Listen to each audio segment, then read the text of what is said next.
This is UMAR AHMED for IFL TV in association with MTK Global. As you can see, I've got Ricky Hatton. Nathan just went points there, hurt his hand. Assessment of that performance? No, not great. To be honest with you, he was looking forward to doing. I mean, Sokolowski's a very good fighter. Do you know what I mean? He's 14th in Britain, and he's upset a few unbeaten prospects along the way. He beat Big Sexy, didn't he? He beat Big Sexy after 10 fights, and his last time out he beat someone, I can't remember, 5 unbeaten. So it was a decent test, but so Nathan was looking forward to putting on a really good show because he's been showing much improvement lately. But his hand went in the first round, and yeah, and he sort of like he'd lost his way. You could see he was down and dejected, But I turned around, and said, listen, You've got to, you can't talk about things. We've all been in fights and our hand goes, but you've got to drag it out and get through it. And I think he sulked a little bit tonight, which is all still learning. To be honest with you, we still forget, because he's been so impressive. We still forget that he's still only a baby. He's 14 pro fights and 12 amateur fights. So he's had his 22. But yeah, I think if he'd have had a little bit more of a tougher test, you got to be a little bit, when your hand goes, you got to be a little bit more poker faced, you know what I mean? Because, someone with a bit more quality might have jumped all over him and spotted it. So, but no, I think he's just a little bit gutted. And I just think, even though he knocked him out last time in his third fight with a body shot. And I think, if you have got sore hands and you've knocked your hands up, you stay on the body a bit more, which is what he knocked him out with last time. But he seemed to stay on the head for a bit more, which was a bit of a head fuck for me. But no, I still think Nathan's going to go as far as I always thought, even before tonight. And it's just a learning one. Sometimes, you fight these guys that are as tough as they come. He's as tough as they come. Very few. I think it's only Nathan and Dylan White knocked him out. You know what I mean? Okay. So he's as tough as they come. And sometimes, once with them fellas, you're not going to knock them out sometimes on the chin, so you have to go downstairs a little bit more. And knowing that he won the first fight with a body shot, I just wish he'd have stayed on the body a bit more. Appreciate the honesty, Ricky. Is you ready for Dubois next? Would you be happy with that? I'd be happy with that. With Dubois next, yeah. To be honest, I mean, it's it's not done his stock any good tonight in the sense, but there were reasons really. He was looking so much to putting on a great show, and he should have been boxing a couple of weeks in Leicester, and his opponent pulled out the last minute. He had to come off the show. I'm not using that as an excuse because I don't do excuses, me. But you could just see what with the show in Leicester, and tonight he done his hand in when he was looking forward to doing it.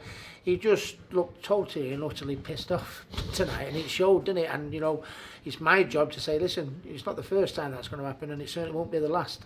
So next time, we've got to be a little bit more, drag it out, a bit more poker face, and listen to what I'm telling you in the corner. You know what I mean? To stay on the body a little bit more. Just gesture with the right hand if you've not your right hand up. Gesture with it. Take your body round to get the leverage in the left and stuff like that. But he's only a babby, and I still think he's going to go all the way. And Dubois, the fight. They're both looking good, aren't they? They're on their collision course. Yeah. Okay, just moving on. Khan-Brook negotiations moving forward. What do you make of the fact that Khan wants a rehydration clause for Kel? Well, I mean, is I don't know. I think obviously, it's Kel going down to welterweight. He wants a rehydration clause. I get. I love boxing.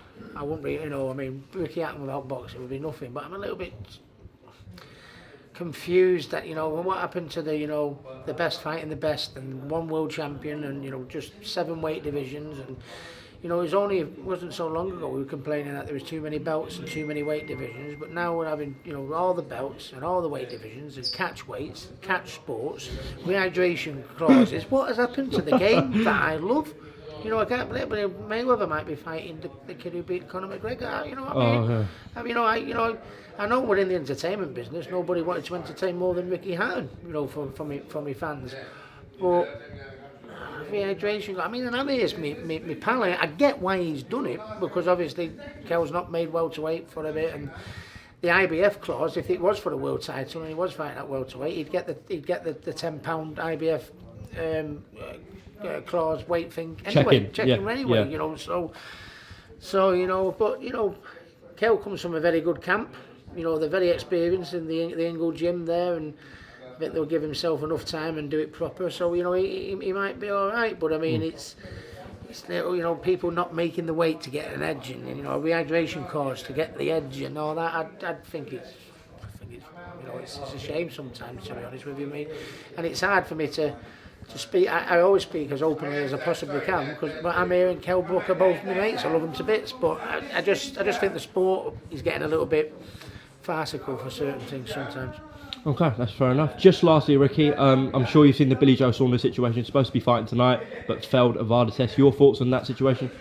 Well, I can't really comment on people failing drug tests and stuff like that. You know, I don't know the ins and I don't know the outs. All I can say is a shame for Billy, because he, you know, when you see, you know, the Canelo and Golovkin fights, you know what I mean. If Billy gets a few regular fights under his belt, you know what I mean, and keeps winning, you know what I mean.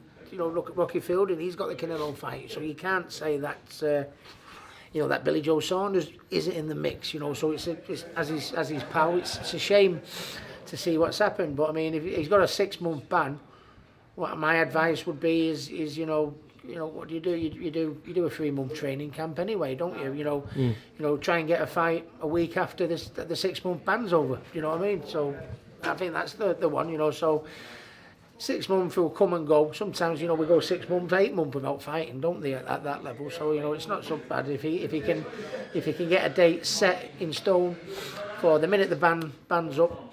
You can go into training camp while his ban's on, and then when the ban's up, you know, fight a couple of weeks after. I think that would be the best thing. So, not too much harm done. It's just a shame, because Billy achieved his ultimate goal and become a world champion, and he's not been able to kick on and get the meaningful fights financially, and you know, that he probably deserves. So it's a shame. Okay, Ricky Hatton, appreciate your time on IFL TV, and hopefully we do see that Gorman Dubois fight soon. Yeah, I hope so. Okay, thank you, Ricky.